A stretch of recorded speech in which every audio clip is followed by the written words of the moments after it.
how many Democrats really love Tucker Carlson.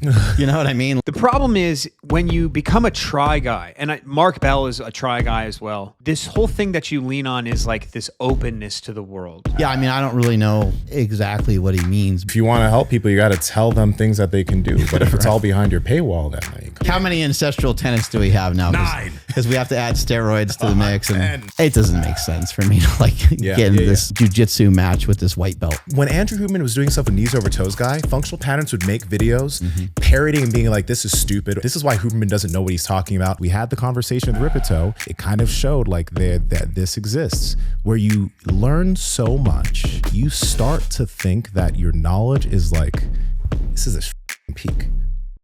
All right, we got some Ropeflow and some sugar fasting. Blend that all together with like a carnivore diet and whatever else we've been grifting about lately. Yeah. Don't forget 90-degree squats. I know you like those. Oh yeah, we got 90-degree joint angle squats. We got to squat high. Yeah. And whatever the fads are, we just need to follow those. And then you and I together need to figure out ways to monetize them for your business, for my business. Absolutely, money over everything. Since we own each other's business as well, behind the scenes that no one knows about. Yeah. And we're also owned by like the man. There's somebody who owns this business who's Pepsi, Coke, whoever owns all that stuff. Yeah. Owns our ass too. Why are you eating so many Sour Patch Kids? You see, big sugar. Big sugar. getting that money. Yeah. So we're going to talk about some of these things today. But also there's like a little dispute going on in the movement pattern world and realm. Yeah. David Weck loves to throw his punches, but in Seema and I, we try to coach him. We have some maybe monthly coaching that we have to do with David every once in a while because he is fired up and he's very good at what he does. He is. And I think he doesn't like to be, and I don't think any of us like to be misunderstood. I think, someone can say this or that about me. It doesn't usually bother me, but sometimes if they misunderstand what I'm saying, I feel like I need to kind of write that. And so I can understand why someone like him would get fired up, over a video that we're going to show you here in a minute. Oh, we're starting with. Nope. Yeah, let's start with this. Are we starting with this one? Yeah, let's start with this one. Okay. What is this one right here? ZT. This is Zack Telander. Yeah. Yeah, and in this video, I think I haven't seen all this different stuff, but like I know that Zack talked about me and said I was a try it guy, and then also he was talking about Andrew Huberman, talking about functional patterns, which are people look at them as charlatans and grifters, and they don't think they have anything valuable to say, really.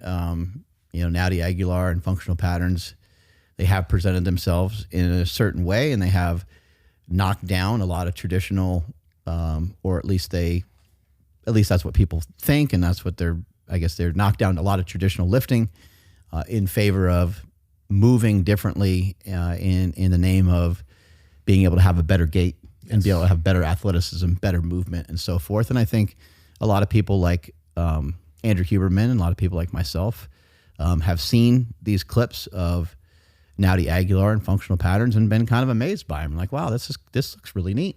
These different ways of moving. This looks cool.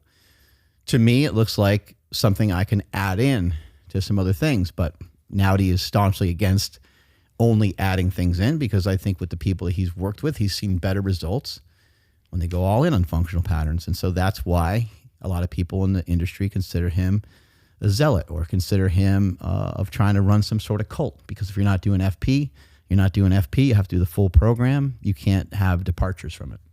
Let's play this.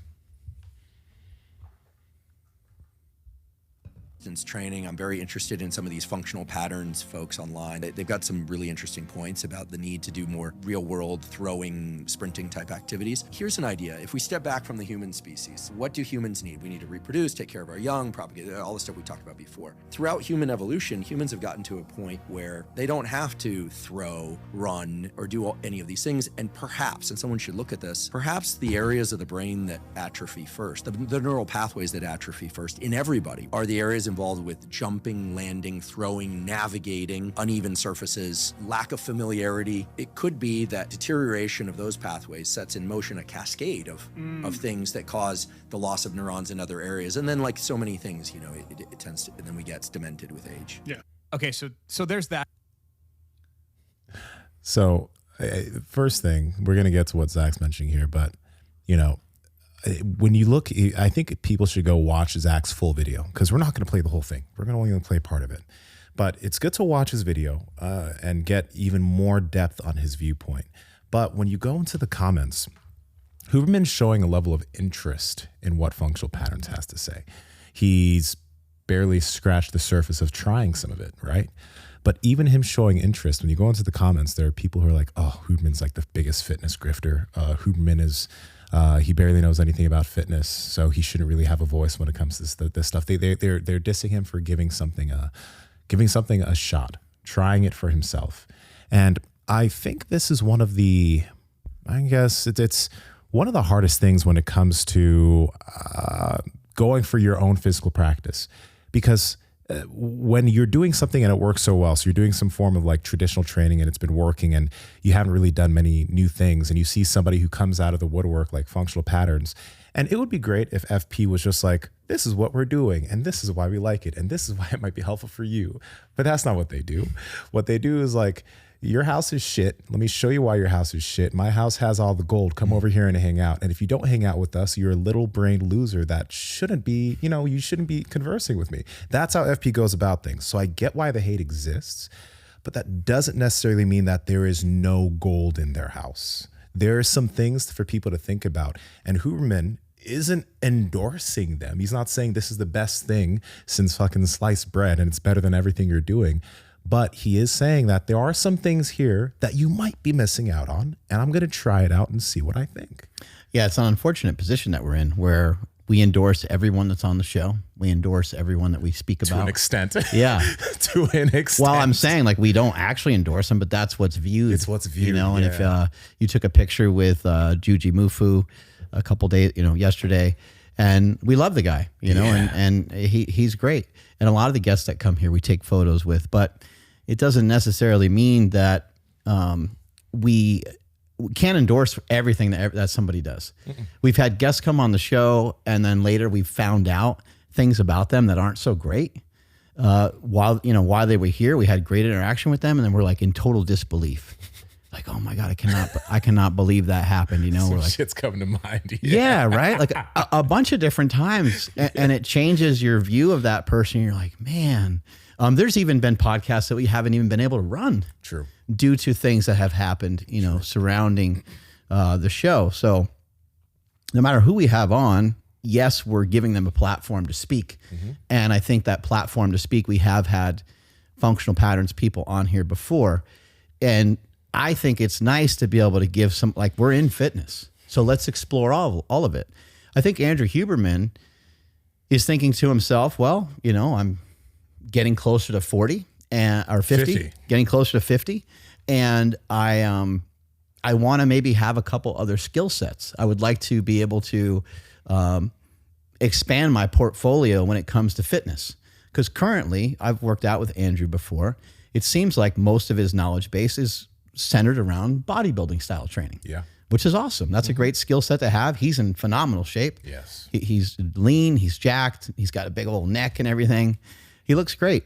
But I think in his mind somewhere, he's thinking, when I was a kid, I used to skateboard, I used to do all these things, and I had maybe a little bit better proficiency with some movement. And now I'm a little bit, I did get jacked, but now I'm like almost a little bit stuck. And I'd love to bring those other nutrients back in. And I think that if we look at movement as a nutrient, what Andrew said was really smart. He said, we don't have to. We're not really like on the hook to throw. We're not on the hook to sprint, but we still need those nutrients. I just learned from our podcast yesterday, or from a discussion I had yesterday on the Mark Smelly Bell channel, that sometimes missing a nutrient doesn't quite do exactly what you might think it does, or it does something in a more roundabout way. So while I was doing sugar fasting, some people would say, okay, well, where are you getting your calcium from? And people said this before about the carnivore diet. Yeah. So what will happen is if you don't get calcium perpetually for a really long time, you're still going to get calcium. Do you know how? From your bones. From your bones. Because your bones are a storage place for the calcium in your body. Yeah. Our fat tissue, obviously everyone knows that is storage, and our muscle tissue. These are all forms of storage. So yes, you're storing protein on your body, but we don't want to lose muscle mass. It's nice to lose some fat, but we need fat for protective reasons and for some other reasons as well. But a lot of times what happens to the body is a reaction to like one cascading thing happening throughout the rest of it. But it's the same thing with movement. If we don't give our body the nutrient of a particular movement, if you stop putting your hand over your head for a really long period of time, it's not like you're going to completely lose the ability to put your hand over your head, but it might just get worse. Yeah. Your arm might just feel stuck. Now, look, if you're training a lot and you're bench pressing a lot and lifting often and following the rules of hypertrophy that are out there, because those really work, but they might make you jack. They might throw your shoulders forward. Now you go to reach up for like a dish in your cupboard or whatever, and you can't get there. My wife and I are basically identical height. Yeah. I might even be a little bit taller than her.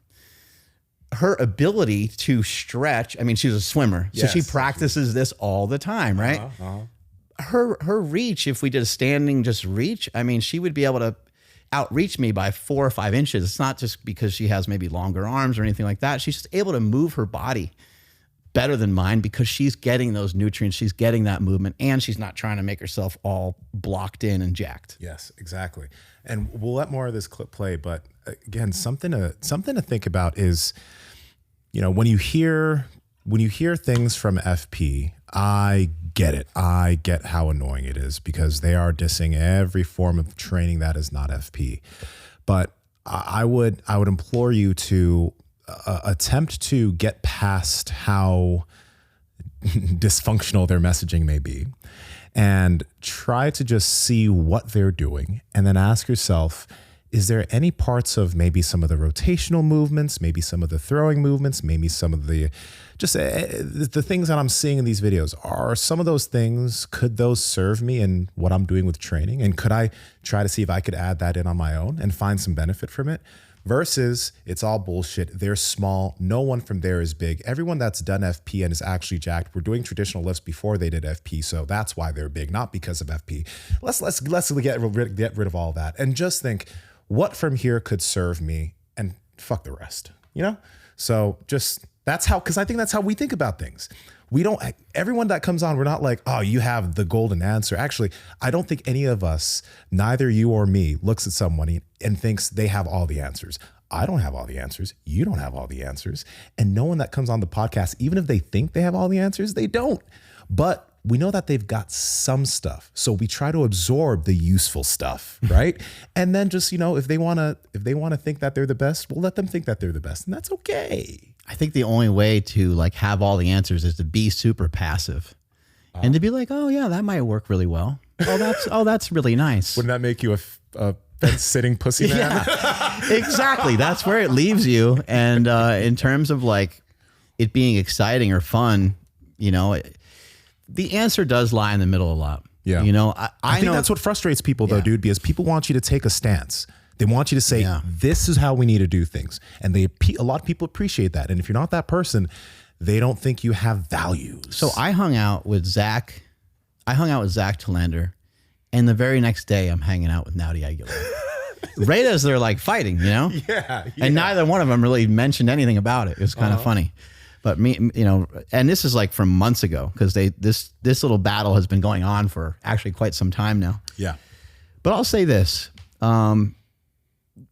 You've experienced a little bit of functional patterns, but I don't know if you've been coached it enough to like, you know, to really feel it. But I know you as an athlete, and I know that you know how to feel those sensations. So I think that you've gotten at least a decent degree of it. And I know that you know how to put yourself in good positions and stuff like that. And when the FP guys were here, they did show us a little bit of stuff. Yeah. When I'm shown something like that, and then it feels a certain way, to me, I'm like, I can't deny that. The cold plunge was fucking cold at 37 degrees. It was cold. Like I can't get out of the cold plunge, and I can't even fake it. If I was in there for like 3 minutes or something like that, I can be like, it wasn't cold, and see, I swear, you know, it's like I felt it, right? Yeah. when I've done functional patterns, whether it was John Mills that was teaching me and coaching me through some of that, or whether it was Nowdy, obviously Nowdy's the creator of it, and he's going to be able to give you a experience that maybe no one else will be able to give you. I felt it. I fucking felt it, like no doubt, 100%. I've also been to and had the pleasure of being around some other great people like Kelly Starrett. Yeah. When Kelly Starrett, when you're like, yeah, I don't know, man, something weird in my knee or whatever, and he puts like a kettlebell, he puts a 72-pound kettlebell on your quad. If you were to go in the gym and do the same thing, you wouldn't feel it the same way. Yeah. It's like when he's there and exactly tells you exactly where to put it and how long to leave it there for. And he'll talk to you. He'll be in conversation. You got like a little tear coming out of your eye. You're trying to play it off as if it's no big deal because he's doing it with you a lot of times. Yeah. Kelly's a badass and he's super strong and stuff too. So he'll just do shit right along with you. And you're just like, pretending you're not going to cry. But these things are undeniable. And we felt these things before. And that's why we're so excited to share them. We're not trying to share them because it's a new fad. Like, oh, let's wrap our elbow up and make our arm turn blue. Yeah. Let's do some myofascial release that hurts really bad because it's like trending or whatever. It's like, we don't want to do those things, but they're really useful and we're fired up about it. Let's play more of this. And I think this one stings a little bit. I don't think that Andrew knows the character that he is endorsing, right? He I don't know. I don't know what he's thinking really, but I do know that Nowdy Aguilar and functional patterns display some of the most robust charlatanism that I have seen in the fitness space, period. And I've made so much content on this. And so this one is like, I feel like I've given Nowdy Aguilar and the functional patterns bros so much room to try and maybe debate me or discuss, meet in the middle on things. And time again, they not only refuse to talk, they put others down. They're just like, to put it simply, they're assholes. They're assholes, and they're going to. I think, Nowdy Aguilar does not want to meet in the middle, especially with somebody that's promoting Olympic weightlifting. Oh, absolutely not. There's a lot of different thoughts about Olympic weightlifting. It's hard to really know exactly what Olympic weightlifting does or doesn't do. There are a lot of people that have utilized Olympic weightlifting that are incredibly explosive. And we can't deny that. And I'm not here to say or argue one way or the other whether I think it's directly because of Olympic lifting. But it must have some sort of impact. I mean, a lot of times these people are shot putters or throwers of some sort. Someone like Matt Vincent comes to mind, Highland Games people. And, I was just in Washington with Sean Baker recently. And Sean's jumping on like a 42-inch box. He's 260 pounds. Yeah, and like 80 years old. He's 87 years old. Dude. It's unbelievable. Wow. He's 50. He's 58 years old. He's actually almost exactly 10 years older than I am. Wow. He's a beast. And a lot of that has to do with some of his background in Highland Games. Like he does a lot of these explosive movements and stuff. But Olympic lifting, for the people that are able to do it and for the people that learn how to do it well, I mean, I have to tip my hat to it and say, I think it's done some pretty good stuff for a lot of people. It's a powerful tool. It's a powerful tool to build power. Now, there's some people who've tried it in some CrossFit workouts who kind of scramble to try to do things in a certain amount of time. They haven't really learned how to do it properly, and it can be extremely dangerous, just like any other lifting that you do. Powerlifting can be extremely dangerous, but Olympic lifting takes like a different skill set. It takes like a coordination, a timing, a rhythm, a snap, a pop. It takes like, something that you might see, more like on a field of play in some way. And also there's you have to catch the weight and to do that, you have to be able to like absorb. Right? It's maybe a little bit akin to something you might experience in a grappling sport or something where you have to absorb the other person's body and stuff like that. Let's add this too with Olympic lifting, man. Like limb lengths make a difference. Like your build can make a difference with how successful you can be learning those movements, because that's where a good coach comes in. A good coach can look at you and be like, your arms are super long and your torsos, let's try this. But a lot of coaches, they'll look at everybody and have them do a lot of similar technique, which for certain people might not be ideal and could easily get them injured. All these little factors. Somebody like John Cena is actually very proficient at being able to do Olympic lifts. He's very proficient at being able to do a snatch. It's not no surprise that he's an amazing athlete.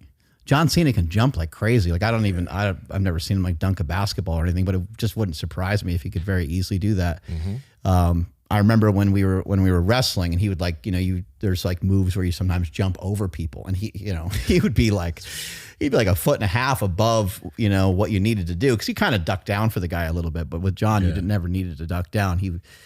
He's incredible at those things. But his coach basically was saying that if you have a room of like 100 people, he's like, and you have a couple of people that can perform a snatch, a lot of times those people are some of the people that can display athleticism a little bit better than others. Just the fact that they can even do a snatch tells you that they have ankle mobility, tells you that they have some hip mobility.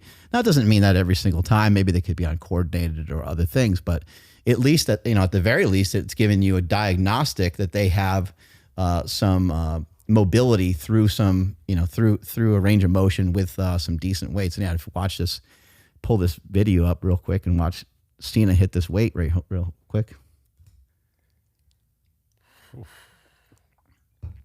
Yeah, I forget some of the weights that he's lifting, but he's pretty damn good with some of that. Yeah.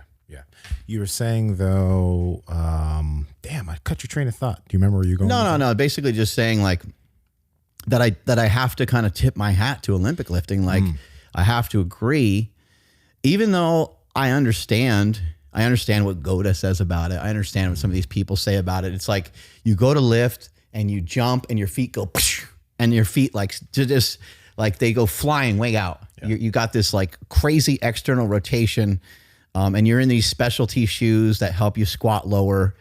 And I understand some of the conjecture towards it, but at the same time, I cannot deny the fact that there's been people who have been using Olympic lifts or versions of Olympic lifts for a long time.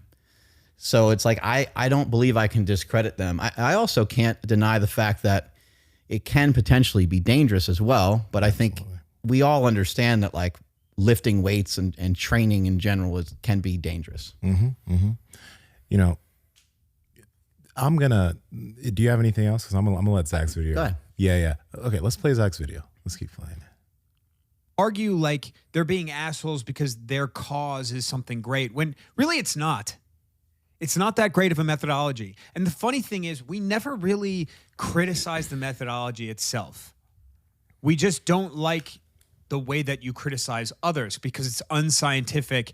I mean, your process is incredibly unscientific, but your process of looking at others and saying they are bad, making a hard line, using constant absolute statements to uphold your methodology and take others down, all other methodologies. This stings that Andrew Huberman supports these guys because I don't think he knows the breadth of which that is happening. There's a comment here that he writes. All right, let's pause. I want to first address, because I agree with what a lot of Zack's saying in terms of like how they love to tear it. A system that has to tear systems down to bolster themselves up, I think it should be a red flag for a consumer or anybody who's into anything, physical culture, etc. You should be mindful when someone is just on a constant rip and tear of what everybody else is doing, because I get it. Like what that can do is it can build a very dedicated follower base, especially if these people have had a difference in their lives. And this is where I disagree with Zack. It is a good methodology for many thousands of people, tens of thousands of people. They always say this, but they say, man, go to our results page. I think it's FP results, something like that. You can find it. Just go see the type of change that they've brought to the structures of the many people that work with them. And let's get rid of this kind of shade of, okay, they're not big, they're not jacked, they're not huge. but these people are feeling at home in their bodies. These are people that maybe they couldn't walk well and now they can run. These are people who are finally able to do semblances of athletic things because many of the things they did in the past when it came to working in the gym actually made them feel hurt.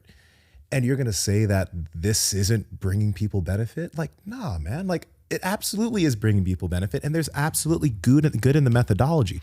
These two things can exist at the same time, where they are quite... They're being assholes in the way that they put forward their thing. They're trying to build. I don't think it's too far off to say that Naughty wants to build a cult. He wants to build a movement of people that follow this and this only. He wants that. It's clear.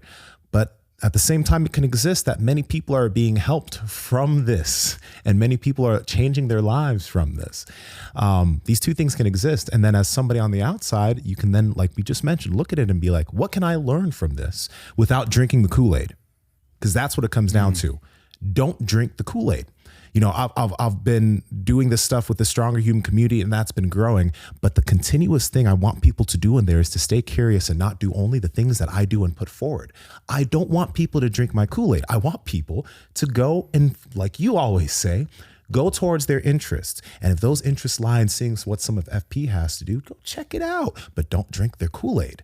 Take what's beneficial from it, because that's where we get lost. You know, a lot of people who are into FP and they find a level of they've changed, they've gotten their after picture, they've built up their structures, but now they're like, all this other stuff is horrible for you. Whereas maybe there could be some actual growth for their structure if they took up some forms of traditional lifting, but they now just won't do it because their great and fearless leader tells them it's going to be bad for them. That's where we have a problem. All right, we've been trying to build up our feet for a long time, trying to make some changes to our feet. And Seema, what are some differences you've seen with wearing some Vivo Barefoot? Yo, well, it's kind of crazy because I was a soccer player my whole life and I thought I had strong feet until I, started actually doing foot exercises and strengthening the feet and wearing barefoot shoes. And first thing I want to mention is, like, when you guys start wearing barefoot shoes, have other options, because these shoes are flat, which allows your foot to like really work on the ground. They're flexible, so your toes are going to be curling more when you take each step, right? And they're wide, so your foot's going to be getting more action than ever. So it's a good idea to, have your barefoot shoe, but then have something else that allows your foot a little bit of a break. But man, for me, in jiu-jitsu, my feet now work like hands. So now when I'm playing my guard, my feet are grabbing That's the a little opponent. scary. It is, and people feel weird when my toes grab onto them, but it's because every single day I walk around in barefoot shoes and they're getting stronger as I just take my 10-minute, 20-minute walks. I think it's amazing. I've known a lot of things about fitness for a really long time, but I did not know what a weak point my feet were. Yo. And my feet used to hurt all the time. I had a callus thing on the side of it that was always just bugging me. I tried to get wider and wider shoes. Plantar fasciitis. I went all the way up to getting like a 13 and a half shoe, which I don't need a 13 and a half shoe. I got no business wearing that size, but I was trying to make up for, I needed like more width, but most of the shoes don't have it. And people like Chuck Taylors, they like Vans, they like Nikes, but almost all those shoes are fairly narrow and they're kind of hurting people's feet. And so you want better feet, get yourself a pair of Vivos. It is so hard to pick apart each layer of these things, the ancestral tenets. Like how many ancestral tenets do we have now? 9. Because we have to add steroids to the mix 10. and whatever the hell else is going on, right? Oh, it's hard to how many Democrats really love Tucker Carlson? You know what I mean? Like, yeah. Now, did they have any idea of like how Tucker Carlson is as a person? They have any idea, like maybe he's insanely kind or whatever, but like they don't really care, right? Because they're just on the other side. They don't like what he says. They disagree with nearly everything he says, nearly everything he does, nearly everyone he interviews. And so I think this gets to be similar, where it's almost like a religion or political, where you're like on a side, like, I don't like that guy. Somebody could not even like somebody just because they're short. I don't like that guy because he's short, or I don't like. He's a sneaky fella. Those short ones. Well, I'm not going to listen to that guy about fitness because he's got an extra 20 pounds of fat on him. Yeah. Or they could just not like somebody for whatever. They can not like Zack's mustache or whatever the hell it is. And it's hard to the message, you know, versus the avatar, they're different things. I think where we really get lost though, and I think a really big mistake is to try to go after other people's morals and to try to figure out, you know, to try to figure out or to say anything about anybody else's morals, because why are you selected to start to bring out someone's morals? I understand that. I think in Zack's case, and maybe the case of some other people that do these things, they're trying to help and protect the people, I think is the way that they may be viewing it or looking at it. I think so. Yeah. Like I should step in and I should tell everybody like, hey, these guys are not good people. Like, you need to know that these aren't good people. But I kind of think that that's, to me personally, I think that's too far. And I don't think I've ever done that before. I've ever talked about someone's like, I mean, I guess if I have talked about someone's character on this show, it's after I confirmed that they were a piece of shit, maybe, you know, after like getting to know them better and meeting them in person. But I don't even think I've ever done that. I just don't think it's a good idea because, you know, you're throwing stones, and maybe the stones that maybe you're throwing it from a glass house. Yeah. So I think we need to be like, I've never heard you do anything like that. And it's like, so not too many skeletons. Yeah. Yeah. You have a whole entire, 10,000 square foot warehouse of skeletons. But we all know, like, we've done shit wrong. We've mistreated people. And it's just, it's not a good area to get into, because we also don't really know what's true. Yeah. Unless you really have firsthand experience and you've met some of these people and so forth. And I'm sure that Zack and Mattie have gone back and forth. I think they've shared, or Zack maybe shared some comments that they made to each other, like online. But anyway, back to the main matter at hand is like, what I like to try to figure out is like, does some of this shit work? Mm-hmm. If it works, I'm going to endorse it regardless of whether somebody might be a piece of shit to somebody else or not. Why?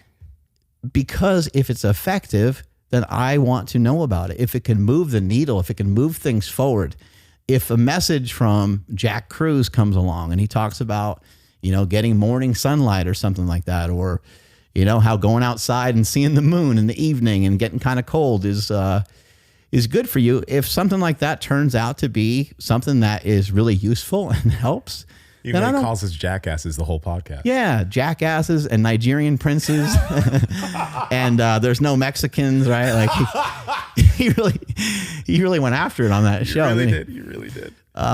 Yeah, I don't care that much. Like, I can take those bullets. Like, I don't mind.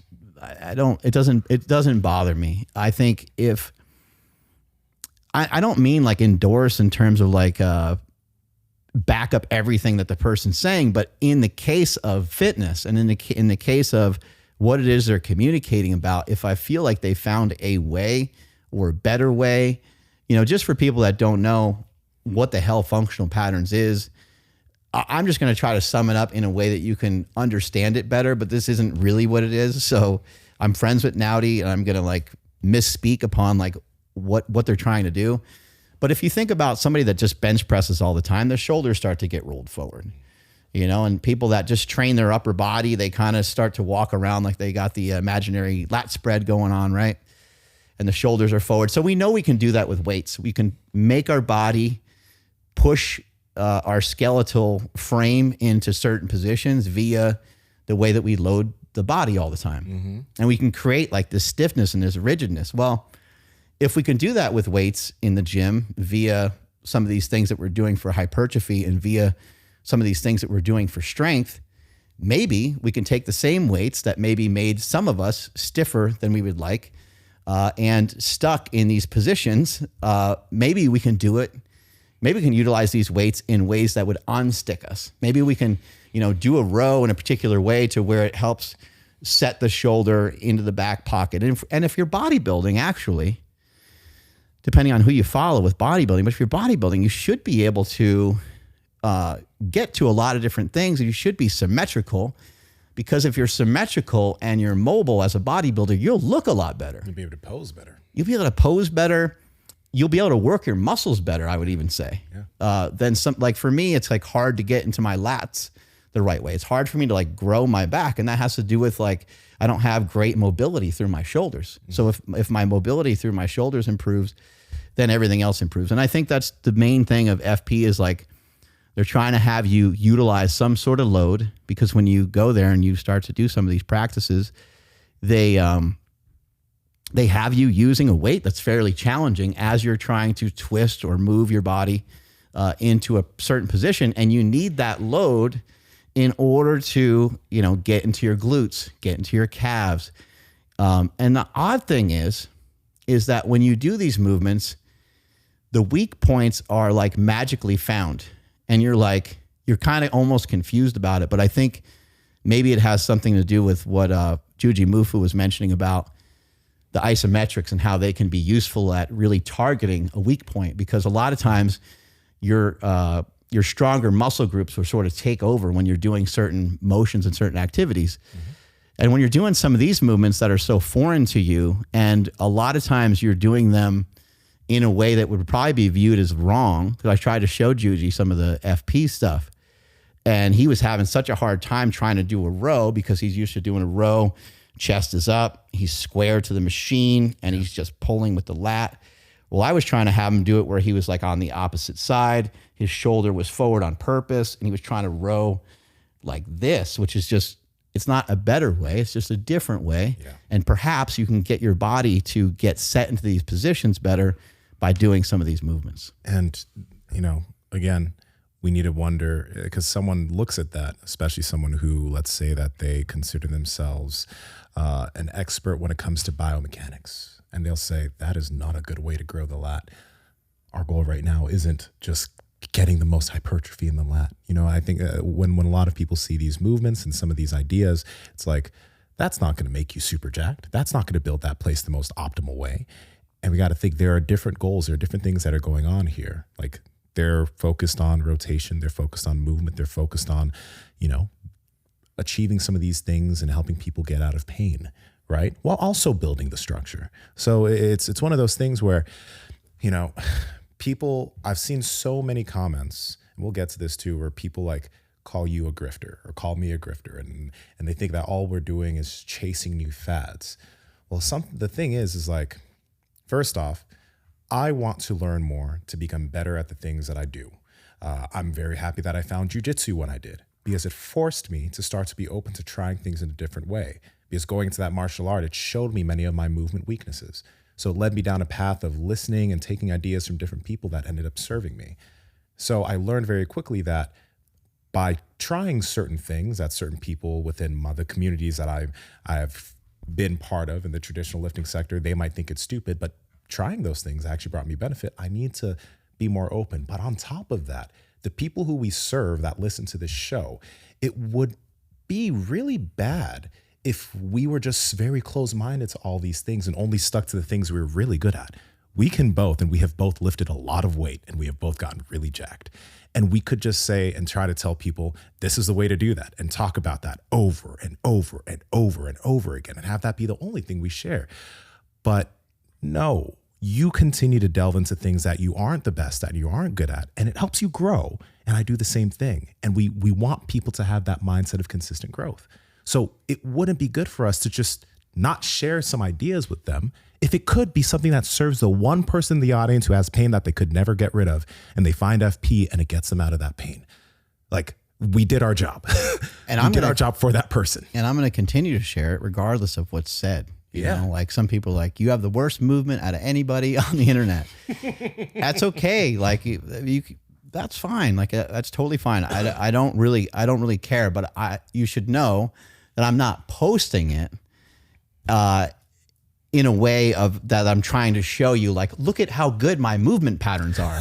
Like, hey everybody, like look at how beautiful this movement is. Like, I know what it looks like. I totally understand what it looks like.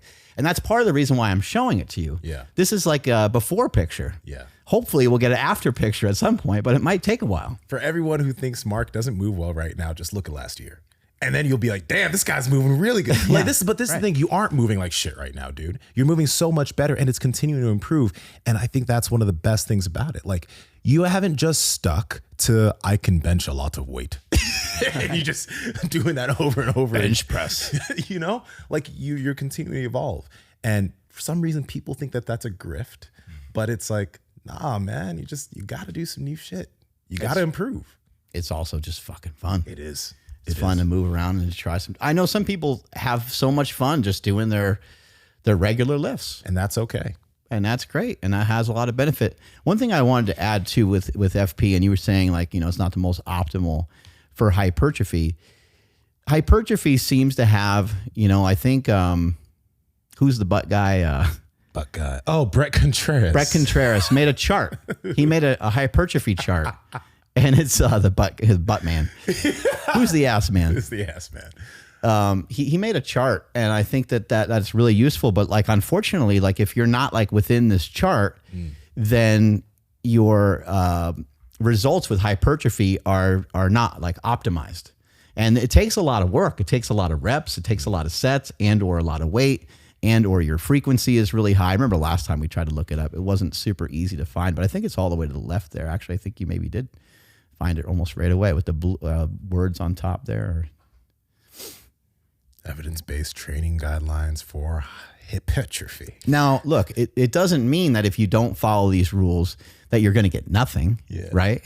It doesn't mean if you go out and drag the sled and you're mainly getting concentric work that you get nothing from it, because we've seen quite the opposite.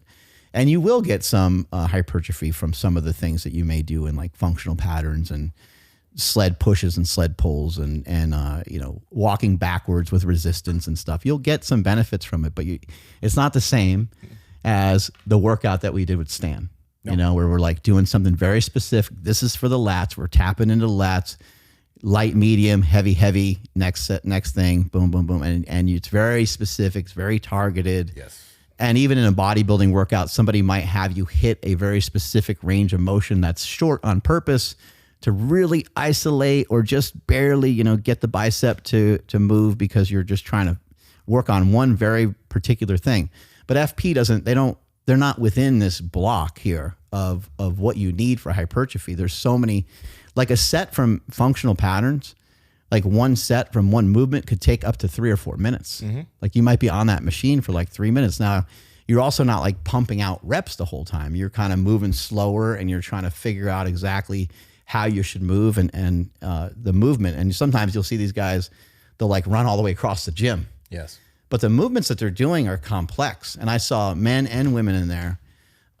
Some were athletes, some weren't. And I saw them doing movements that were like, it just looked awesome. Mm-hmm. Like to me, it was impressive. Yeah. People were doing, 180 spins as they were like jumping up onto something. Sometimes they were doing that with weight. It looked like people were moving really well in there. Now I'll also say this, just because everyone's moving pretty well when they're doing some of the exercises, everyone still has their challenges outside of it. So it takes a long time.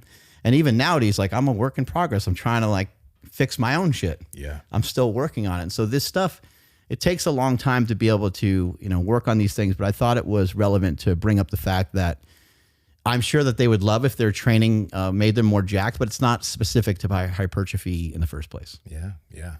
Let's play this next part, whatever you have queued up. Modern try-guy era that we were in. It started with Tim Ferriss, his book, I think it was 20-Hour Work Week, and then 4-Hour Work Week. The other one after that, I forget what it's called, 20-Hour something, 20-Hour Body or something. 4-Hour Body. Where he tried a bunch of things. And that was really cool. It was a really cool way of doing it. The problem is when you become a try guy, and Mark Bell is a try guy as well. When you become a try guy, this whole thing that you lean on is like this openness to the world.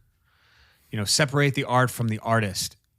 And I promise you guys, I'm middle ground on so many things, and I try to hold nuance up so much. But the problem with the try guys is that they literally cannot, they can't bring the artist to the art. So Mark, who's a friend of mine, I would consider a friend of mine. Not anymore. He endorses Joel Seedman, everyone. Functional patterns. In fact, I bet you Mark told Andrew about the functional patterons thing. We'll keep playing. Did you? There's some truth to that. yeah. But I think he probably discovered it on his own too, maybe. Probably. All right, let's keep it playing. Seeing Andrew Actually, Huberman pause real basically quick. be a I want to mention this. Andrew probably saw it, and I think this is actually kudos to Andrew, because all of these videos that Functional Patterns and Naughty made to Andrew Huberman were shitting on him. Like when Andrew Huberman was doing stuff with Knees Over Toes guy, Functional Patterns would make videos parodying and being like, "This is stupid." Andrew, this is why Huberman doesn't know what he's talking about. Like over probably 10, 20 videos. Yeah, I'm sure Huberman's probably seen that. Of course he's seen it. And to see these things and still be where he is in terms of his following and the influence he has, and still be on his show like, I'm gonna give it a shot. Let's take something from that. You know what I mean? Like you're giving the person who has been shitting incessantly on you a shot at their system. And if you say it's something that's beneficial, you're actually going to be driving thousands, tens of thousands of people towards them. I think that there is some good there. There's something to think about for yourself there. Like, can I bring myself to do that? The way that I use methylene blue is very similar to the way that you're using it. I don't use it every day. I think things that push that button to change your mood, you might want to be a little cautious with it. In my opinion, and the feelings that I get from methylene blue, it does change my mood a little bit. It's a mood enhancer. When I go out and run, I feel like I do have a little bit more endurance. I do feel like I can breathe a little bit better, but that could also be, I've been training very hard as well, so it could be an adaptation to that as well. But as we've had, David Herrera and many other people have come on the show before, they basically just say methylene blue is a electron donor, and it allows the body to utilize energy just more efficiently. And I don't know if I can feel that per se, but I know that I feel better when I'm running, when I'm using methylene blue. Yeah, post sessions of grappling, that's when I usually use. I use it 2 or 3 times a week. Post sessions of jiu-jitsu, I always feel like I have more energy, like much more energy than I typically have, which makes me understand that, if I did want to go for longer sessions, I could, but it also helps me understand that I'm going to be recovering better for my next session the next day, which is a big deal. But yeah, I think that if you guys, first off, this stuff is great because it's third-party tested. Methylene blue, in other sources like the stuff that you'll see on Amazon or like random websites, there's no regulation. So a lot of people have levels of toxicity from the supplement because it's not dosed correctly. And there are other things in that methylene blue. Again, this is something that is lab made. It's not, you know what I mean? So you got to be careful. And this is why we like using this stuff, because we know it's not going to mess us up. You can go on their website. You can go on the Transcriptions website and you can get a report of the third-party tested methylene blue and double, triple check it for yourself. In addition to that, they have the Canatine, which I have not used that much, but when I have used it pre-workout, I did notice I get a zip from it. I think it has nicotine in it, along with a couple other things to go along with the methylene blue. So do yourselves a favor, check out Transcriptions, check out what they got. Strength is never weakness, weakness never strength. Catch you guys later.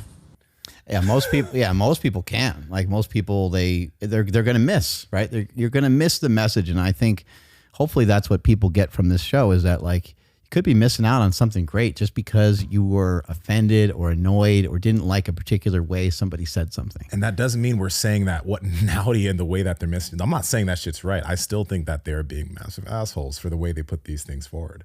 And there are many other coaches who are in a very similar boat. But the thing definitely is other ways to do it. There's other ways of doing it. There's other ways of doing it. All right, let's keep it playing. Try guy, and his episodes of his show, he's not an expert on any of these things that he ends up talking about, but he does a ton of research and he talks with a ton of disclaimers, and I actually respect that about him. I'm not going to sit here and say that this guy's not allowed to talk about these things, like, because he's not an expert, because I wouldn't be able to talk about anything. The thing, again, that I'm going to harp on here is, like, at some point we have to stand strong. I truly believe in my heart of hearts, Naughty Aguilar is an extremely flawed, bad character and a bad actor. Pause. That's where I get into why are you getting into that? Like I think you're getting sidetracked. It's hard not to. Personally. In defense, I get what you're saying. In some ways I agree with you, but man, dog, Naughty be doing some nasty work on social media. I see some of those posts. I'm like, my God, you're such a oh my God, you're so annoying. And it's like to see and to stand here and to talk positively about him and that, it kind of makes me feel a little Right. But even so, it would be a disservice to many people who might benefit from that if we were just to harp on how crappy of a human being the guy can be. You know, like I totally get what Zach's saying there, but I know what you mean too. I think, again, both have to exist. Mm-hmm. You know, not everyone who creates great things or things that are helping a lot of people, not everyone who does that are great people. I mean,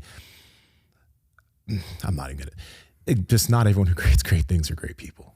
I wonder what he means too about like separating the art from the artist. I was thinking about I'm a little that. lost on that. Separate the, he said can't bring the artist to the art. You can't bring the artist to the, I might just slow, dog. Can somebody in the comments help us out? Because Ryan, does that make sense to you? It makes no sense. Yeah, I mean, I don't really know exactly what he means, but I mean, in terms of art, I mean, everything you've ever seen from Slingshot and everything you've ever seen from within your brand is all stuff that I created. You know, and I'm an inventor. I have 3 United States patents, and they've all done really well. So I don't know like exactly what, you know, art is necessarily, because I know it's like a gray area. And people talk a lot about fitness, whether it's like, you know, sometimes training it or coaching it, whether it's a art form or science, but it's probably somewhere in between. And I think a lot of what we do is probably a blend of art and science. When you think about like what we do in the gym and how we train, like I don't usually have a program. I usually just go in and just start training. I've been that way for a long time. Even when I was powerlifting, I think people probably thought that was like real precise, measured. And sometimes it would get to that point, but I didn't follow anybody's programming. I sort of made up my own stuff within the confines of stuff that I learned from my mentor, Louis Simmons and Dave Tate and stuff like that, the West Side Barbell Method. So, you know, I think there is like some creativity and some art and some science sort of blended into just about everyone's workout, their diet. I really liked what Juji Mufu said about nutrition. He didn't say it on the show, but it's something I discussed with him at my house. And he was saying that like 40 or 50 different scenarios are running as he orders food from the restaurant, because he's thinking about like what he ate. And it's not in a way of like, he's not worried. He's not, you know, he's not neurotic about it. He's just all these different programs are playing. And he's like, I had ice cream last night, right? And he's moving things around and like, I should probably get something more reasonable here, and so forth. And I think that's the science and that's the art of what we do on a daily basis and the stuff that we're exploring.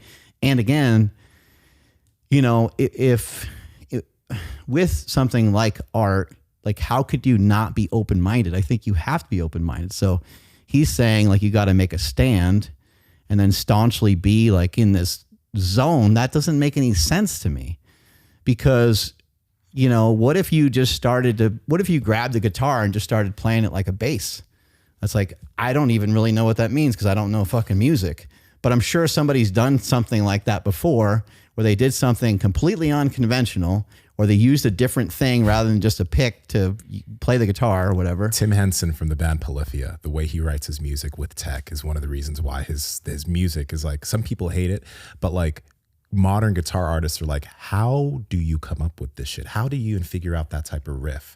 You know, it's because like he's getting out of the way every great has done things. You know? Just go the opposite way sometimes. Yeah. Right. Yeah. There's 2 things, you know, the thing about the try guy, you know, I can't necessarily, I don't want to battle on that idea, but the thing is like, let me just use you as an example. You got really big. You did a lot in terms of powerlifting, did many competitions. You squatted over 1,000 something pounds. And it's one of those things where it's like, you got what you needed from that. And you did a bodybuilding show with one of the best bodybuilding coaches in the world. And then you take on something that's totally antithetical to all the things you progressed. You become a runner, or someone who wants to become a proficient runner. as somebody who's heavy and has a lot of muscle, something that you're not supposed to be good at. And you're now doing some of that. And it's like, are you, as a human being, any individual, are you supposed to just keep doing the same thing for the rest of your life because it's okay and it works?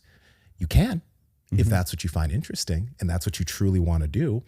But for the people who get what they need out of learning something, and then they it's not like you've stopped lifting totally. You're still lifting. You still have these things. Still powerlifting. There's still a deadlift representation, a squat, a bench press of some sort. Yeah, but you're pivoting to try to expand your breadth of what you can do.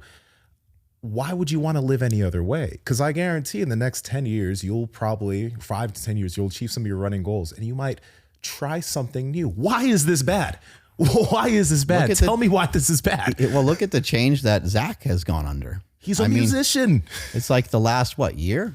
Nah, like probably he's been playing for a long time, but like I think within the past year and a half, 2 years, he's been taking it like wanting to become. Now he's got music, I think, that's like on Spotify and stuff like that. And he's doing concerts. He's under Conor McGregor's, I think, label, right? Like Zack is doing like, why, dog? And he's running now too. And I know this has been in the background for a long time, but he's trying something different with it. He's trying to turn it into a career. Yes. Like, how do you transition from one thing to another without, you have to like try stuff.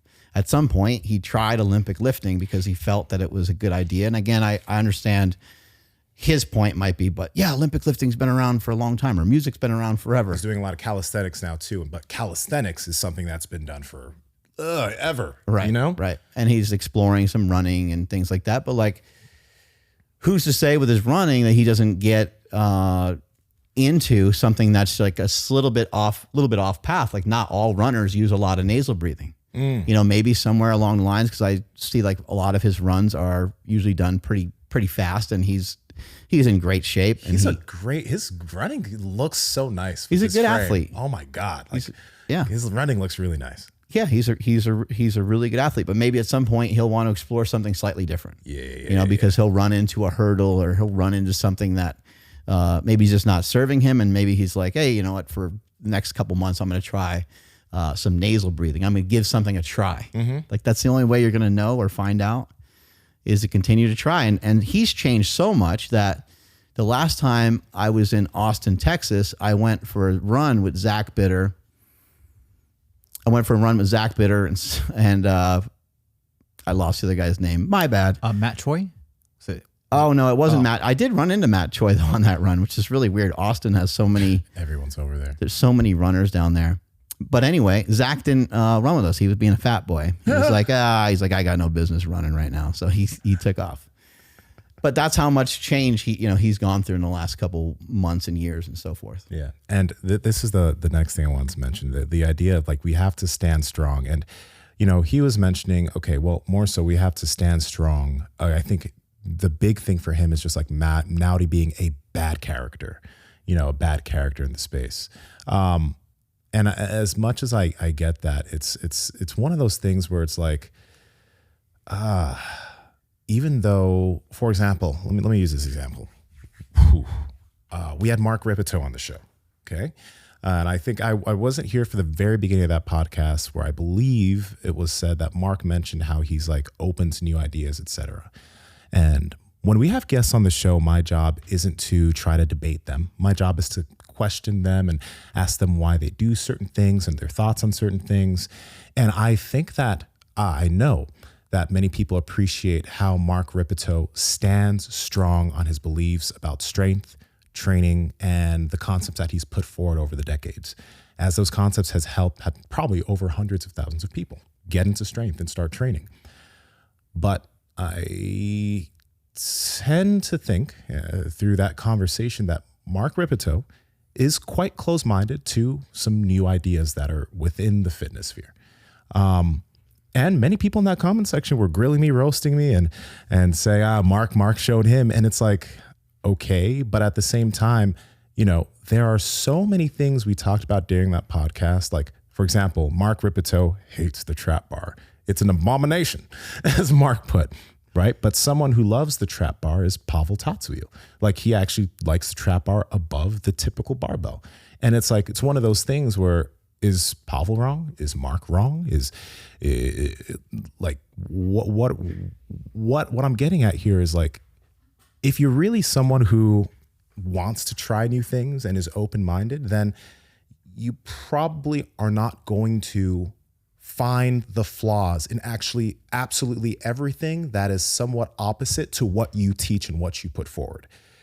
That's where you get to a point where you just don't want to lose any of the ground you gained. You don't want people to see you having any level of weakness. Because again, we continue to do things that we have not been proficient at, and then we gain a level of proficiency. We're okay with people seeing us suck.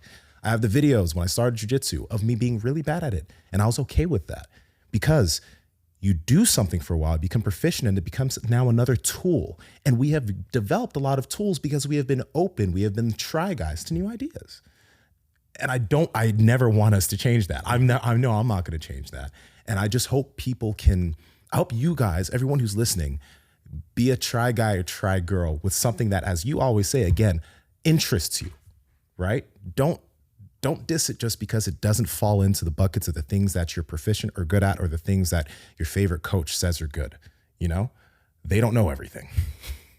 Mark Ripito was something else. He really was. All right, what else we got? Oh, we don't need to play the Steven thing. But his methodology, I honestly don't even care about it at this point. I think that everything he does in this space is negative. And yeah, it just stings to see Andrew Huberman. Pause. That's a feeling. You know, like that's not true. Like the content he does put forward when it comes to bashing other people is quite negative. But the effects that he's having on the tens of thousands of people that do FP are absolutely not negative. They're life-changing. One of the things that makes it hard to figure out, like, sort of what is going on with FP is the fact that most of their stuff is behind like a paywall, or you have to go to like a functional patterns gym.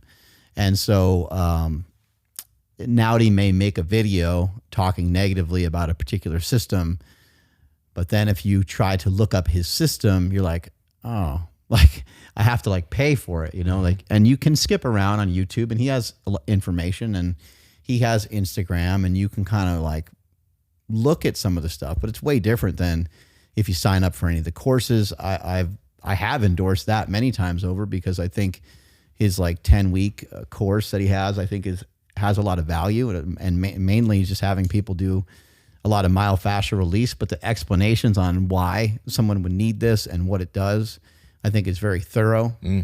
And when you get coached by someone at FP, they're very thorough. They go through everything. They go through everything pretty diligently. But yeah, I mean, that is like a hurdle. So like this guy is saying negative things about the fitness industry or particular workouts, and then you go to try to look it up to have like a rebuttal, but there's nothing to refute since you don't know exactly what they do. Yeah. I mean, no one knows exactly what they do. It's really rare. Like not no one, but there's only X amount of people that have taken their courses or taken their classes or been to their seminars. And if you haven't really done that, it's very difficult to know what they do. You might get an idea from a couple videos, but even the videos, they only show you X amount of stuff because they have things that they feel that are proprietary that they don't want other people utilizing and so forth. Yeah. I mean, he has invented certain pieces of equipment and certain things that he just, I mean, that's the thing. Like when you created certain things, you don't want people to take from it or to, I mean, I think that even there are people that if you are a coach, you sign an NDA, correct? Like you sign that you cannot talk about certain things. And it's like, that's where it's one of those things that's, I think like, again, great for him and his business. And it's great for that, but it's also, We've run into that before where you're like, really? Yeah. We've had some people that we wanted to have on the show and then we just couldn't because they wouldn't really talk about anything. So you're like, well, what's the show going to be about? If you want to help people, you got to tell them things that they can do. But if it's all behind your paywall, then I mean, come on, man. Right. You know? But again, that's a feeling he has. He has helped people, even though he is a very negative human. Do we have a little bit more with this video? Did you want to get into the other video, the Instagram video? Yeah, nah, I ain't gonna bother with that. Okay. That doesn't need the time. Nah.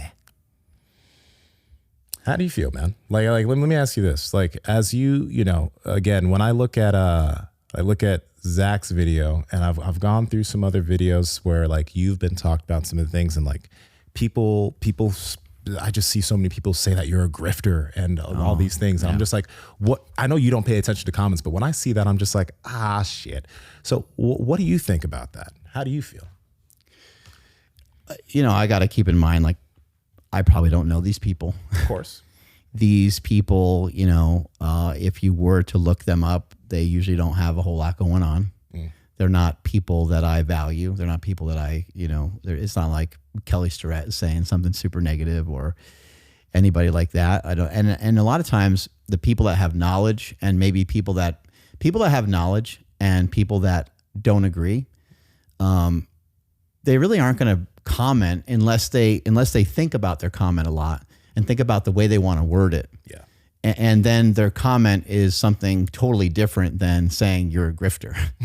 Right? Their comment is, oh my God, you know, I found something different. Like, you know, really like, hey, let's maybe have more of a discussion about this. Can I come on your podcast again and talk about this further? Right. Yes. It's usually like they want to have like an actual debate or conversation rather than just trying. I mean, some people are just being mean. Some people are just trying to be mean. Oh, you look old, or you look like you're losing muscle, or, you know, it's like, I got to be pretty dismissive of a lot of that stuff.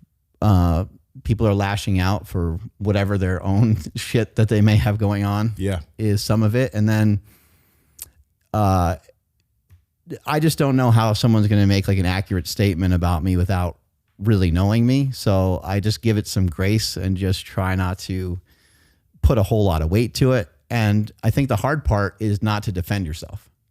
You know what I mean? You want to like defend yourself. You'll be like, really? I'm a grifter? That's interesting. I had a gym that was free for 10 years, open to the public. And then I've done a lot of seminars around the world that were free, you know, and stuff like that. So it's like, well, it doesn't make sense for me to like get into this jujitsu match with this white belt. You know what I mean? Like it doesn't, you know what I'm saying? Like I get what you're saying. It's just like, we're both going to get hurt. Yeah. Right. We're both probably going to get hurt, and it doesn't make any sense. So that's kind of the way I view it. And then if somebody views me as somebody that like is always trying to sell things, well, that's true. I am always trying to sell things. I'm trying to sell you on an idea. I'm trying to sell you on a product sometimes. Like I talk about certified Piedmontese beef all the time. Which you can get at. Right? Yeah. Check the description for a discount. A lot of times it's just because these products make things easier. Yeah. They make things better. The beef that I eat, you know, is very low in fat, and it coincides with the diet that I'm doing right now. The products that I've created, like they coincide with everything I've done and everything I do. And so I'm going to mention them. And I don't have any problem with that. And it's not anything that's changed. You know, you can go back and you can watch videos from nearly 20 years ago now. And you can see, like, I'm talking about a product. I'm talking about a wrist wrap. I'm talking about a knee sleeve. And it's somebody else's. The only thing that's really changed is that 15 years ago, which will be at the end of this month, be 15 years of slingshotting it. The only thing that's different now is just that, I've made my own products. That's kind of the only thing that's different. So I'm not even going to deny it. You know, if you want, if I'm a grifter, or like you think that I'm always trying to sell stuff, then that's fine. And then maybe for those reasons, maybe you don't want to follow me anymore. All right, Mark, you're getting leaner and leaner, but you always enjoy the food you're eating. So how you doing it? I got a secret, man. It's called Good Life Protein. Okay, tell me about that. I've been doing some Good Life Protein. You know, we've been talking on the show for a really long time of certified Piedmontese beef, and you can get that under the umbrella of Good Life Proteins, which also has chicken breast, chicken thighs, sausage, shrimp, scallops, all kinds of different fish, salmon, tilapia. The website has nearly any kind of meat that you can think of. Lamb is another one that comes to mind. And so I've been utilizing and kind of using some different strategy, kind of depending on the way that I'm eating. So if I'm doing a keto diet, I'll eat more fat, and that's where I might get the sausage, and I might get their 80-20 grass-fed, grass-finished ground beef. I might get bacon. And there's other days where I kind of do a little bit more bodybuilder style, where the fat is, might be like 40 grams or something like that. And then I'll have some of the leaner cuts of the certified Piedmontese beef. This is one of the reasons why like neither of us find it hard to stay in shape, because we're always enjoying the food we're eating. And protein, you talk about protein, leverage it all the time. It's satiating and helps you feel full. I look forward to every meal. And I can surf and turf, you know. Yeah. I could cook up some, chicken thighs or something like that and have some shrimp with it, or I could have some steak. I would say, the steak, it keeps going back and forth for me on my favorites. So it's hard for me to lock one down, but I really love the bavette steaks. Yeah. And then I also love the ribeyes as well. You can't go wrong with the ribeyes. So guys, if you guys want to get your hands on some really good meat, you can head to goodlifeproteins.com and use code POWER for 20% off any purchases made on the website, or you can use code POWERPROJECT to get an extra 5% off if you subscribe and save to any meats that are a recurring purchase. This is the best meat in the world. And I'm okay. Yes. I'm all right with that. I think, I'm not going to spend too much time on it, but I think it does get complicated when, you have your products, you have these things that you share with people that they need to buy, but these things aren't just things. These are things that we are saying are going to be good for their health, are going to help them move this aspect of their health forward in some way. It's not just, and it's tough for people because so many people have put forward products, supplements, ideas, things that are just like, this is going to change your life. Buy it for $50. And it's a scam and it does nothing. And then you do that over and over. And then you see somebody who's trying to share something new with you and you're just like, fuck that. It's another fad. It's another gimmick. It's another thing that's a waste of my time and my money. So I get it, right? Yes. But, I think on my end, all I can try to tell people is that they can just try it. Because if you try it and it's useless and it does nothing for you, it does absolutely nothing for you, okay. Your money has been spent, but most of the people that try the things and some of the ideas that we put forward, most of them see a benefit. And that's one of the reasons why I'm very happy about the rope. I know I can't shut up about that thing, because you can go to Home Depot and you can make your own rope. There are so many videos on do-it-yourself ropes, right? Even in the Stronger Human community, people have shown the ropes that they've made. And there's a free course for it too. So there's no money that actually even there's no money that has to be given for me to learn the practice. And then people see a benefit. And that's what actually makes me really happy. Because so long people have been like, oh, it's just another gimmick. You're just trying to sell something. Like, nah, you don't have to buy shit from me. Right? So it's like, I just try things. It's nice to buy stuff though too. And it's motivating, you know? So if you buy somebody a gift and you say mom or someone in your family and you say, here, I bought you this rope. It's your favorite color. It's purple or whatever it is, right? And you give it to them. Maybe that elliptical that they never use, that treadmill that they never use is still sitting there, but now they're doing this rope stuff and they're getting outside. You're like, oh yeah, I did take your advice. I have been doing it, a couple times a week and it feels really good. And I do it out in my back porch or I do it out in the grass. Yeah.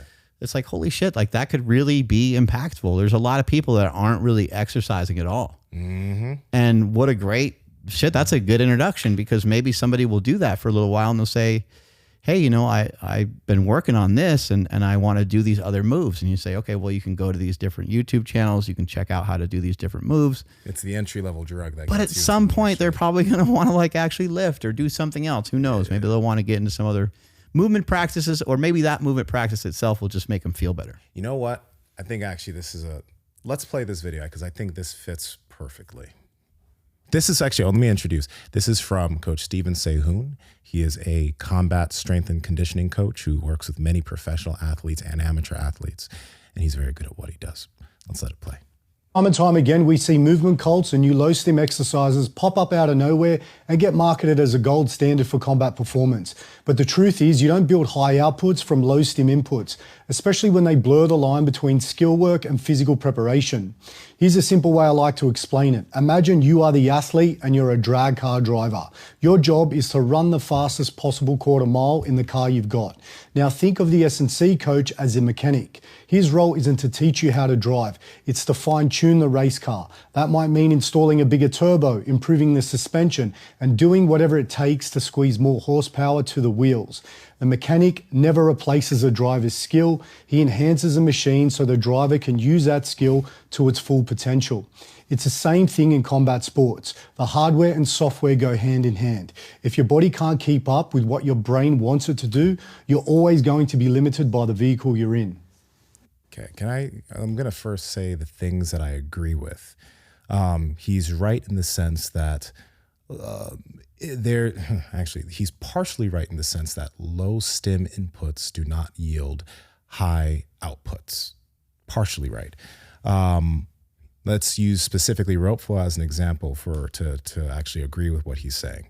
Ropeflow is not going to potentially put immediate meat on an athlete's structure, right? It's going to help them produce immediate power. It's not really challenging. It's not challenging the central nervous system in an explosive fashion that some sports require. Yeah. That like let's say something like a med ball slam or a high intensity sled push or pull or any of those types of things. It's not going to have that type of output. But this is where first I want to mention. I just left a comment with that GIF of a guy eating popcorn because I found it quite amusing because I was fairly certain that he probably isn't someone who's tried it. Now, to his credit, Steven's probably busy. He doesn't want or need.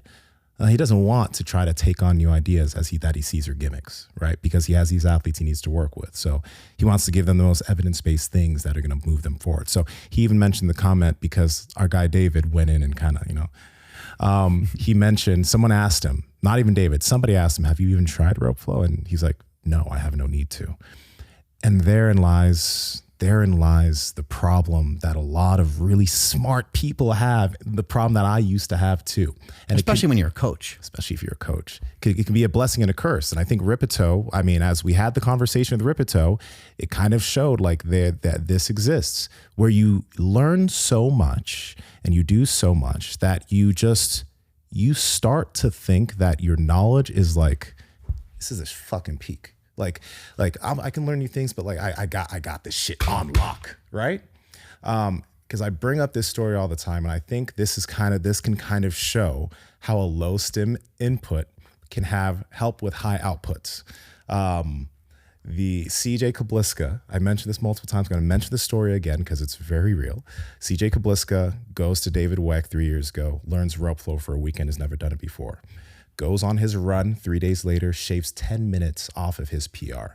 CJ doesn't sell ropes. CJ doesn't have a Ropeflow course. CJ has no reason to lie about this. But he shaved 10 minutes off of a run. And this is a guy who's a wrestler. He's a good athlete.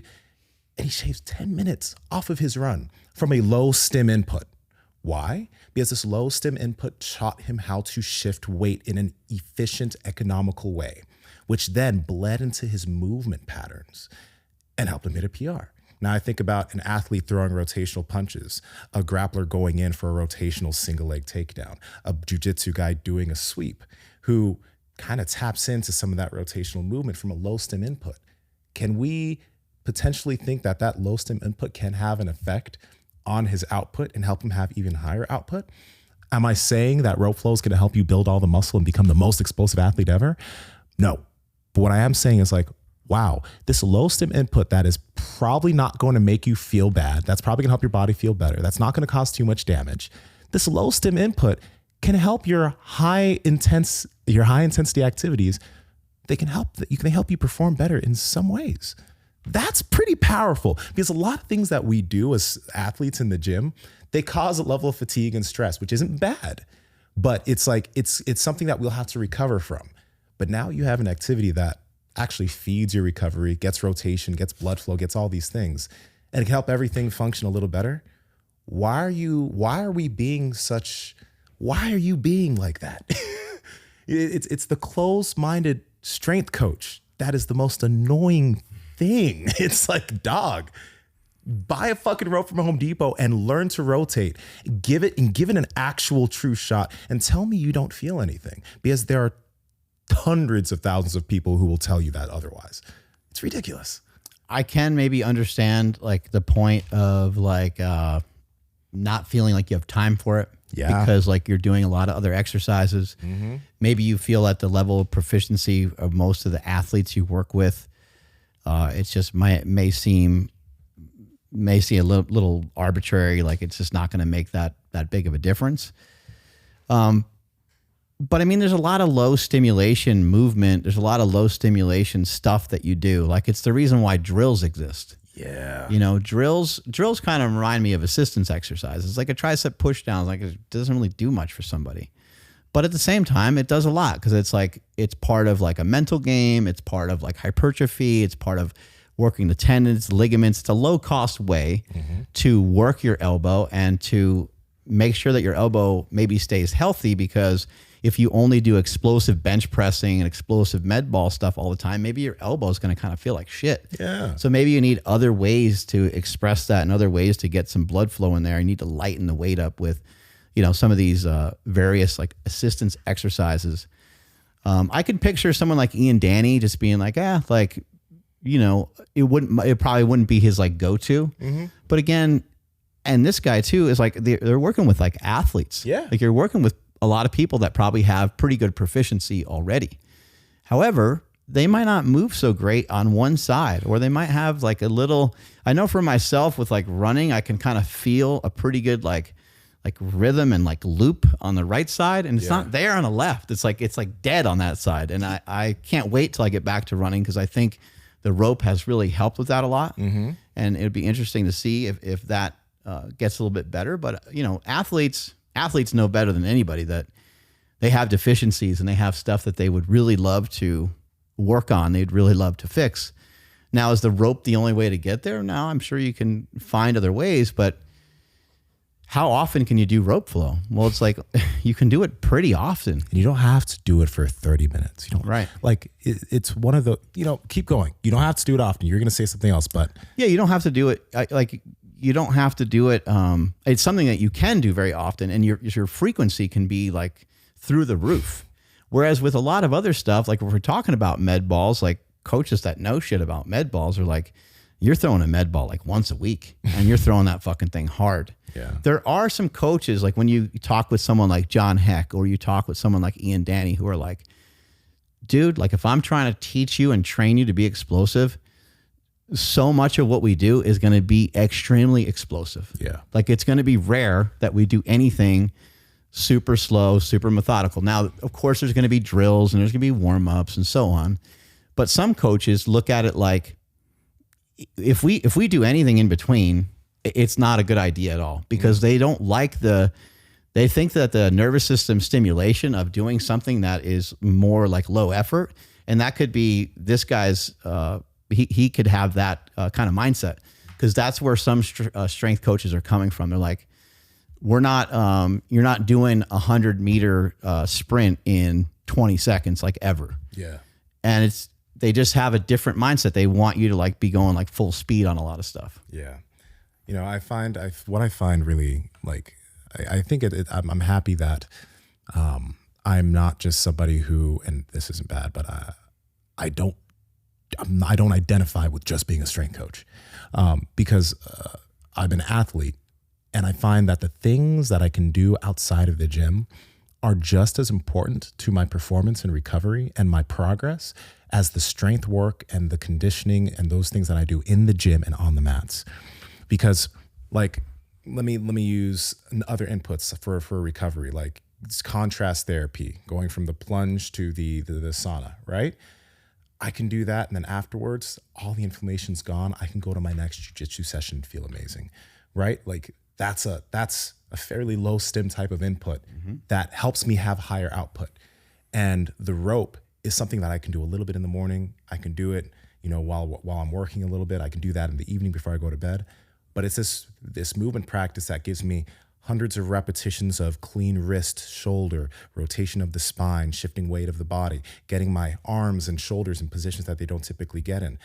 I can mirror movement, and then afterwards, I don't feel beat up, and I could actually go do a strength training session if I wanted to. I could go grapple if I wanted to. But it teaches my body aspects of rotation that I'm potentially not getting in my workouts, or non-dominant side rotation that I'm probably not doing when I grapple, because when you grapple, you're trying to beat your opponent and you go towards sides that are more comfortable. And this is me saying this as an athlete, not a coach, as an actual fucking athlete. You know what I mean? So it's one of those things where I'm just like, the coach doesn't have to, I think this is actually one thing that could be good for strength coaches, especially strength coaches that work with combat athletes. This is something that can give your athlete a level of movement intelligence while you're not working with them in the gym, while they're not on the mat, while they're not having to work. Like, this is something that they can just do, and it can help them feel better and move better. Why are we against that? This is not a battle we should be fighting. And I'm happy that a bunch of people that have actually done Ropeflow, and David and the people are in the comments like asking him questions. They're not trying to totally shit on him, but like, have you done it? Have you experienced it? Have you given it a shot? And then when you ask those questions to people, you're always like, no, they haven't. They haven't. And it's like, if you haven't done it, I mean, be careful with the things you say about it. Be very careful. The other thing I would say, like in defense, the guy's name is Steven. Steven Seun. He's a great coach. So in defense of Steven, what I would say is that like MMA, like you can't pick a much harder sport. Like MMA is really tough. The amount of things you're responsible for is through the roof, and rotation and the movement of your hands, the movement of your feet, the rhythm that it takes to stand in front of another person and to be able to like dodge punches and get away from someone taking you down and stuff like that. Takes a crazy amount of athleticism, coordination, the amount of rotation, and the amount of like they're getting so many similar movements when they're hitting the bag, when you throw a right hook and then a left hook, and when you dodge a punch and so forth. So you're getting a lot of those movements. So I could see at first where he would be like, oh, I don't know about some of these things, but at the same time, what you said still stands true, is the fact that it's super low impact. You don't have somebody in front of you trying to punch you. We know in powerlifting that it's great to practice a movement, right? It's great to practice your squat.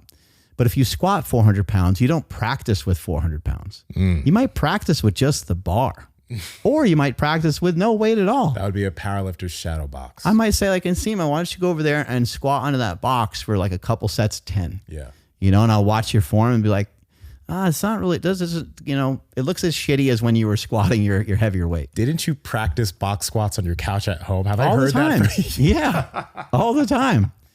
Because you need like homework, and the rope is kind of homework. I'm sure a lot of people that do jujitsu, they probably practice on their partners here and there, and probably doesn't always go so well. Probably like, ow, what the hell are you trying to do to me? And so we need to be able to like practice these things, outside of the intense elements that you're going to have when you're doing a particular sport. I could understand how someone could look at that and say like, oh, I already move pretty good, I don't really need that. But it's not about you already moving pretty good. It's like, why not just try it? When you try it, twirl it around a couple times, and maybe you're like, I don't really see the point in it. But again, as a coach, you got to be open-minded, because what about the guy that you've been training and he's prepping for a fight and he's got like a tweak in his back? Well, now we can't train the same. We can't work on those deadlifts like we were going to. We're going to have to shift gears and do something different. Yeah.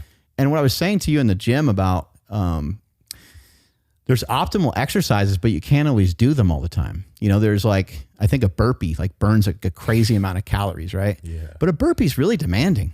And so, what would we go to if we're trying to like burn a lot of calories in, let's say, a half-hour period?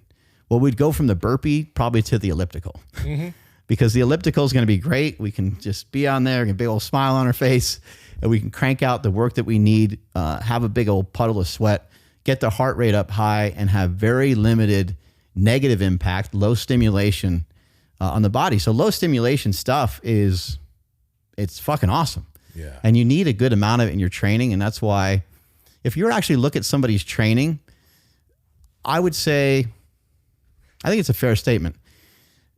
Most everyone's training, it'd be a much larger percentage of their time is spent with low stimulation stuff, because it's just impossible to handle high stimulation stuff.